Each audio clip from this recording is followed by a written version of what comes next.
నువ్వు నా బిడ్డవి. లక్ష్మీ ప్రసన్న, విష్ణువర్ధన్ బాబు, మనోజ్ కుమార్. నిన్ను ఎలా పెంచానురా నేను? అందరికంటే నిన్నే గారాబంగా పెంచానురా. నీకే ఎక్కువ ఖర్చు పెట్టి చదివించాలని ప్రయత్నం చేశానురా. నువ్వు ఏది అడిగినా నేను నీకు ఇచ్చానురా. కానీ ఈ రోజున నువ్వు చేస్తున్న పని బిడ్డల గుండెల మీద తంతారంటారే, అలా తన్నేవరా. మనసు ఆవేదనతో కింగిపోతుందిరా. నేను మీ అమ్మ ఏడ్చుకుంటున్నావురా. జర్నలిజం ఉన్నది లేనిది, లేనిది ఉన్నట్టు రాస్తున్నారా. నువ్వు నన్ను కొట్టడం ఏంట్రా? నా బిడ్డ నన్ను తాకలా. ఇద్దరం ఘర్షణ పడ్డాం కొన్ని కారణాల వల్ల. ప్రతి ఫ్యామిలీలోనూ ఉంటాయిరా ఇవి. లేనివాడు ఎవరైనా ఉంటే ప్రపంచంలో ఒకరున్నారేమో, 1% ఉంటుందేమో. అటువంటి వాళ్ళ ఇంటికి వెళ్ళి కాళ్ళు గడిగి నిద్ర పూసుకోవచ్చు. భారత భాగవత రామాయణాలు చూసావు కదరా. ఏమిటిది? మీ అమ్మ ఎంత కుమిలిపోతుంది ఈ రోజున హాస్పిటల్ చేరింది. నీ వల్ల హాస్పిటల్ చేరుతాను. చూడు మనోజ్, నీకు అన్నీ ఇచ్చిన ఈ రోజున నువ్వు నా గుండెల మీద తనడమే కాకుండా అపకీర్తి తీసుకొచ్చావు.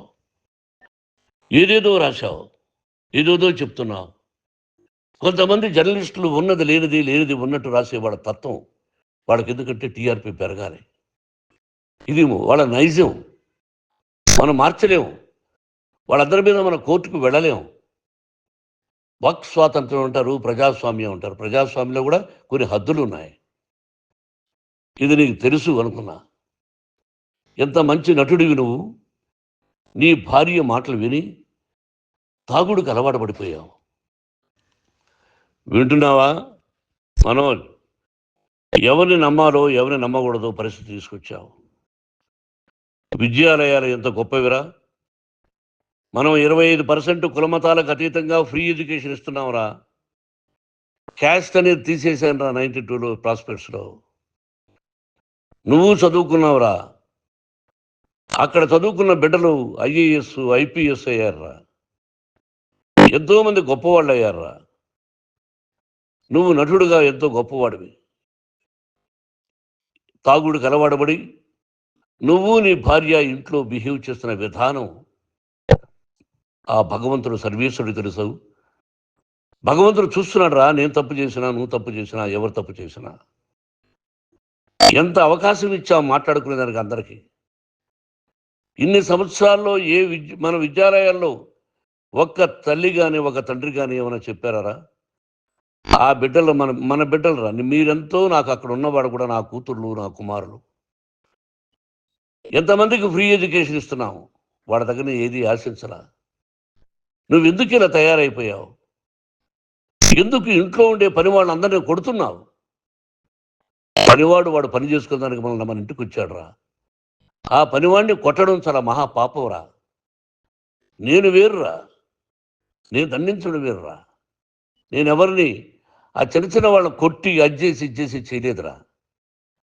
సినిమా ఇండస్ట్రీలో మోహన్ బాబు కొడతాడు, తిడతాడు అంటే అది షూటింగ్లో జరిగి ఉండొచ్చేమో. కానీ ఇంట్లో ఉండి 10 సంవత్సరాల నుంచి 20 సంవత్సరాల నుంచి పనివాళ్ళు ఉన్నారు. నేను ఇంట్లో లేని సమయంలో వాళ్ళందరినీ కొట్టి వాళ్ళ ఫోన్ లాక్కొని ఒకడైతే చచ్చిపోవాలి. వాడు పోలీస్ కంప్లైంట్ ఇచ్చి ఉండొచ్చు. నేను వద్దు అని వాడిని బతిమాలాడు. పోలీస్ కంప్లైంట్ కూడా ఇవ్వలా. ఇంకైనా నువ్వు నీ భార్య మారి బయట ఉండండి రా అన్నాను నేను. లేదు డాడీ, తప్పు చేయలేని ఒకసారి వచ్చావు, మళ్ళీ తప్పు చేశావు, మళ్ళీ వెళ్ళావు, మళ్ళీ ఈసారి తప్పు చేయనన్నావు. ఏమండి వీడు తప్పు చేయడం అని మీ అమ్మ చెప్పింది. ఇంట్లో పెట్టుకున్నా. మళ్ళీ నువ్వు చేస్తున్నది, ప్రతిరోజు నువ్వు తాగుతున్న విధానం నీకే తెలుసు. ఇది ప్రజలు నమ్ముతారా లేదా అనవసరం నాకు. నేను నీకు చెప్తున్నా, ఇంతటితో పులి స్టాప్ పెట్టాలి. 3 రోజుల నుంచి రకరకాలుగా రాస్తున్నప్పుడు నా మనసు ఆవేదనతో ఉంది. మళ్ళీ చెప్తున్నా, Mohan Babu university is greater than temples. Greater than temples. బిడ్డలను కాలేజీలో చేర్చుకునే ముందు చెప్తారు, అన్నయ్య ఎంత ఉంది యూనివర్సిటీ రూల్స్, ఇది మా పద్ధతి, మీకు ఇష్టమైతే చేర్చండి. గవర్నమెంట్ బిడ్డలను గవర్నమెంట్ ఏమి ఇస్తుందో ఇంత పర్సంటేజీ వాళ్ళకు కూడా మీ దగ్గర ఎందుకు డబ్బు తీసుకుంటున్నామంటే దానికి అర్థం పరమార్థం చెప్పాము. దొంగతనంగా తీసుకోలేదు. ప్రతి దానికి చెక్కులు ఉన్నాయి, అది అకౌంట్ ఉంది. దానిలో తప్పులు జరిగితే డిపార్ట్మెంట్ ఉంది. కాలేజీలో ఏదైనా తప్పు జరిగితే గవర్నమెంట్ ఉంది. ఇవన్నీ నీకు తెలుసు. ఈ రోజున ప్రపంచంలోనే నెంబర్ 1గా చేయాలని మీ అన్న కష్టపడి ఇతర దేశాల్లో నెంబర్ 1 యూనివర్సిటీ టైఅప్ చేశాడు. ఈ రోజు నువ్వు చేసిన విధానం ఏమిటి? నువ్వే ఒకప్పుడు నాకు ఇవి ఏమొద్దు, నేను యాక్టింగ్ అన్నావు. ఈ రోజున ఏం చేస్తున్నావు? విద్యాలయాల మీద పడ్డావు. తల్లిదండ్రులు చాలా గొప్పవాళ్ళరా. కొంతమందికి డబ్బు కట్టలేకపోవచ్చు, కట్టని వాళ్ళకు కొంత సహాయం చేసాం. అంతా సహాయం చేయలేము. బ్యాంకుల్లో డబ్బు కట్టాలి, లెక్చరర్స్కి డబ్బులు ఇవ్వాలి, యూనివర్సిటీ బ్రహ్మాండంగా నడపాలంటే మంచి లెక్చరర్స్ కావాలి. ఇవన్నీ తెలిసి చేస్తున్నావురా 32, 33 సంవత్సరాల నుంచి. అది పక్కన పెడితే అందరినీ కొట్టడానికి వస్తావు. మీ అన్నం తిడతావు. ఒక వ్యక్తి వినయ్ గారనే ఆయన వ్యక్తి హెల్ప్ చేయడానికి వస్తే ఆ వినయ్ ఎవరు లజ్జాగుడికి చంపేస్తాను వాడు అన్నావు. ఇవన్నీ ఎంత తప్పురా? అంటే మీ నాన్నగారికి ఎవరు సహాయం చేయడానికి వస్తే వాళ్ళందరినీ లజ్జాగుడుకులు అంటావు, చంపేస్తానంటావు. మీ అన్నను చంపేస్తానన్నావు. చంపరా చూద్దాం మీ అన్న. నేనే అన్నా. తాకరా నీ ధైర్యం ఉంటే అన్నా. ఎంతమందిని చంపాలనుకుంటున్నావు? ఎంతమందిని చేయాలనుకుంటున్నావు? నువ్వు ఏం సాధించాలనుకుంటున్నావు? ఆలోచించుకో. ఈ ఇంట్లోకి అడుగు పెట్టడానికి నీకు అధికారం లేదు. ఇది నా కష్టార్జితం. మా నాన్నగారు 10 రూపాయలు 10 పైసలు కూడా ఇవ్వలేదురా. మంచి జన్మనిచ్చాడు మా నాన్నగారు. మద్రాసుకు వెళ్ళి వీధుల్లో అడుగు తిన్నాను రా. ఒక పూట కూడా భోజనం లేకుండా అడుగు తిన్నాను రా. న్యాయంగా మోహన్ బాబు తిడతాడు కొడతాడంటారు కానీ మోసగాడని అనలేదురా. నీట్ పార్లమెంటేరియన్గా బయట వచ్చాను రా. నువ్వు నా పరువు ప్రఖ్యాతులు మంట కలిపావు. ఏమిటి నేను చేసిన అన్యాయం? నీకు జన్మనిచ్చాను, అదా నేను చేసిన పాపం. అందుకే ఇది నా ఇల్లు అన్నావు. నువ్వు నీ ఇల్లు కాదు.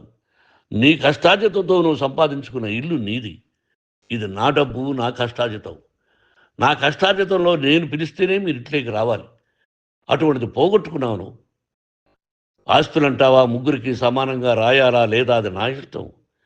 ఆస్తులు ఇస్తానా, లేకపోతే గంగపాలు చేస్తానా, లేకపోతే ఎవరికైనా ధనధర్మాలు చేస్తానా, అది నాకు సంబంధించిందిరా. నా కష్టార్జితం రా. మీరు చేస్తున్న విధానం గుణగణాలు కావాలరా. మందు తాగచ్చురా. ఎంత తాగాలి? నేను కూడా 1 or 2 పెగ్స్ తీసుకుంటా. ఇది తప్పు కాదు, జనానికి తెలియాలి. నా డబ్బు ఇది. తాగి ఎవరిని కొట్లా, తాగి నేను తింటున్నా. అది ప్రజలకు అక్కర్లా. నేను తప్పు చేస్తేనే ప్రజలకు కావాలా. ఇవన్నీ ఉన్నాయిరా. ఇవన్నీ తెలుసుకో. జర్నలిస్ట్ సోదరులారా, మీకు నా గతాన్ని తెలుసు, నా భవిష్యత్తు, నేను ఎక్కడి నుంచి వచ్చాను కూడా మీకు తెలుసు. ఈ రోజున మీరు రాస్తున్న విధానం, నా బిడ్డ నన్ను కొట్టాడన్నారు. ఎంత తప్పు! ఈ రోజున నా బిడ్డ మీద కోపంతో అవును చెప్పచ్చు. కాదు, వాడు నా మీద చెయ్యెత్తలేదు. నేను ఘర్షణ పడ్డాం. ఘర్షణ వేరు, కొట్టుకోవడం వేరు. గాయాలతో హాస్పిటల్కి వచ్చి కుంటుకుంటుగా నడిచాడు. మళ్ళీ ఏమని పోలీస్ స్టేషన్కి వెళ్ళి చెప్పాడు. ఎవరో 2 ఉన్నారు, వాళ్ళిద్దరూ నా మీద దాడి చేశారన్నాడు. నా ఇంట్లో పనిచేస్తున్న వ్యక్తుల గురించి పోలీస్ స్టేషన్కి వెళ్ళి చెప్పవలసిన అవసరం అతనికి లేదు, హక్కు లేదు. పోలీస్ డిపార్ట్మెంట్ కూడా తెలుసుకోవాల్సిన విషయం. నా ఇంట్లో ఉండే వర్కర్స్ మీద నేను కంప్లైంట్ ఇవ్వాలి. నువ్వు పర్మిషన్ లేకుండా నా ఇంట్లోకి నువ్వు చొరబడి ఇల్లు నాదంటూ ఇంట్లో పనిచేస్తున్న వర్కర్స్ మీద కంప్లైంట్ ఇచ్చావు. అది ఎంతవరకు పోలీసు న్యాయమో రూల్సో చూద్దాం. పోలీస్ డిపార్ట్మెంట్ ఇంటికి వచ్చింది. వాళ్ళకి రాశాను ఉత్తరం, అయ్యా నేను సీనియర్ సిటిజన్ని, నాకు రక్షణ లేకుండా ఉంది, నా బిడ్డ వల్ల నా ఇంట్లో నుంచి నా బిడ్డను పంపించేసింది, ఇది నా ఇల్లని. వాళ్ళు నాకు సమాధానం ఇవ్వలేదు. ఇవ్వకపోగా ఎవరిని పట్టించుకోలేదు. ఇప్పుడు పోలీసు వాళ్ళు వచ్చి ఏమండి రూల్స్ ప్రకారం నా బిడ్డ ఇంటికి రాకూడదంటే మాకు హయ్యర్ అథారిటీ వాళ్ళు ఫోన్ చేశారు, మీరు ఎవరిని స్టాప్ చేయొద్దండి, బయట నుంచి ఎవరైనా వస్తే వాళ్ళని స్టాప్ చేయండి అన్నారు. 2 రోజుల నుంచి 10 మంది 20 మంది వస్తున్నారు. వాళ్ళు అలా చూస్తూ నిలబడ్డారు. వాళ్ళు ఫోటోలు తీసుకున్నారు, వాళ్ళ మీద మళ్ళీ వదిలేస్తున్నారు. ఎవరిని నిందించాలి? But I give respect to the police department. వాళ్ళకి ఎవరు ఏ అధికారి ఫోన్ చేశాడో, ఆ అధికారికి ఏ పొలిటీషియన్ చేశాడో అది వాళ్ళకే వదిలేస్తున్నా. కాబట్టి వాళ్ళు పోలీస్ కంప్లైంట్ ఇచ్చినా కూడా మేము సంబంధం లేదని అంటున్నారు. కాబట్టి నేను నా బిడ్డను నిన్ను నాపు చేస్తున్నా. నువ్వు ఇంట్లోకి వచ్చే అధికారం నీకు లేదు. నువ్వు వచ్చి నీ బిడ్డను తీసుకెళ్ళు. సంతోషం. నువ్వు రాలేదు, నీ బిడ్డను జాగ్రత్తగానే చూసుకుంటాం. Take care your daughter, that's all. మీ అమ్మ హాస్పిటల్లో అడ్మిట్ అయింది. రేపో ఎల్లుండో మీ అమ్మను పిలిపించి బాగైన తర్వాత ఇదిగో నువ్వు నీ కొడుకు బిడ్డను తీసుకెళ్ళి వాడికి అప్పచెప్పని చెప్తాను పోలీసు వాళ్ళ ఆధ్వర్యంలో. ఇది 100% జర్నలిస్టు సోదరులారా, పులి స్టాప్ పెట్టండి. మీకు కుటుంబాలు ఉన్నాయి, మీ యజమానులకు కుటుంబాలు ఉన్నాయి. మీ కుటుంబాల విషయాలు, మీ యజమానుల కుటుంబాల విషయాలు మేము ఎవరు జోక్యం చేసుకోరా. మేము నటీనటులం. మాది తప్పుంటే నటుడుగా నన్ను ఫెయిల్యూర్ అని రాయండి, నా నటన బాగలేకపోతే రాయండి. బట్ ఇంటి లోపల సందులో నుంచి చూస్తూ తప్పు చేస్తున్నామని ఉన్నది లేనిది ఉన్నట్టు రాయకండి. మీకు నా హృదయపూర్వక నమస్కారాలు. ఇన్ని రోజులు హృదయపూర్వకంగా ఎంకరేజ్మెంట్ చేశారు. ఆ ఎంకరేజ్మెంట్కు నమస్కారం చేసుకుంటూ I love you all. I love you police department. మీరు న్యాయంగా ధర్మంగా నడుచుకోండి, ఎవరికి తొత్తుల్లాగా ఉండొద్దండి అని మనవి చేస్తూ